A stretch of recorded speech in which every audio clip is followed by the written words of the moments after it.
എൻ്റെ പേര് ആണ്. എനിക്ക് വയസ്സ് 15.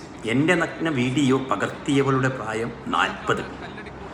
ഭൂലോക കൂതറ ഓടെ പേരാണെങ്കിലോ സത്യഭാമ. എന്തൊക്കെ ഒരു വാർത്ത ഓരോ ദിവസം കേൾക്കണ്. നിങ്ങളൊന്ന് കേട്ടോ.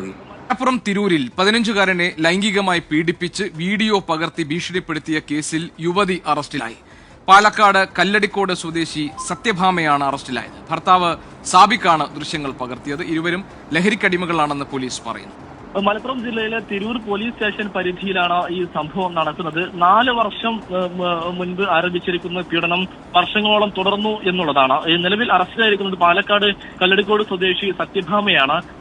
ഇവരുടെ ഭർത്താവ് സാബിക്ക് നിലവിൽ ഒളിവിലാണ് എന്നുള്ളതാണ് പോലീസ് വ്യക്തമാക്കുന്നത്. ഈ 15 വയസ്സുള്ള ഈ കുട്ടിയെ ഇവരുടെ വീട്ടിലെത്തിച്ചുകൊണ്ട് പീഡിപ്പിച്ചു എന്നുള്ളതാണ് പരാതിയിൽ ചൂണ്ടിക്കാണിക്കുന്നത്. അങ്ങനെ പീഡിപ്പിക്കുന്ന ദൃശ്യങ്ങൾ ഈ ഭർത്താവ് സാബിക്ക് പകർത്തുകയും ചെയ്തത്. അതിന് പിന്നാലെ ഈ ദൃശ്യങ്ങൾ കാണിച്ച് ഭീഷണിപ്പെടുത്തി ഈ ലഹരിയുമായി ബന്ധപ്പെട്ടുള്ള ഇടപാടുകൾക്ക് മറ്റുമൊക്കെ ഈ കുട്ടിയെ ഉപയോഗിച്ചു എന്നുള്ളതാണ് ഈ പരാതിയിൽ ചൂണ്ടിക്കാണിക്കുന്നത്. മാത്രമല്ല ഈ കുട്ടിയുടെ അടുത്തുനിന്ന് കൂടുതൽ നഗ്ന ദൃശ്യങ്ങൾ അടക്കം ഈ പ്രതികൾ ആവശ്യപ്പെടുകയും ചെയ്തു എന്നുള്ളതാണ്. അതിന് പിന്നാലെയാണ് ഈ കുടുംബവും ഒക്കെ തന്നെ ഈ തിരൂർ പോലീസിനെ സമീപിച്ചത്. പിന്നാലെ ഈ സത്യഭാമയെ പോലീസ് അറസ്റ്റ് ചെയ്യുകയായിരുന്നു. ഇവരുടെ ഭർത്താവ് സാബിക്ക് നിലവിൽ ഒളിവിൽ കഴിയുകയാണ്. അയാൾ ഉടൻ തന്നെ പിടികൂടുമെന്നുള്ളതാണ് പോലീസ് വ്യക്തമാക്കുന്നത്.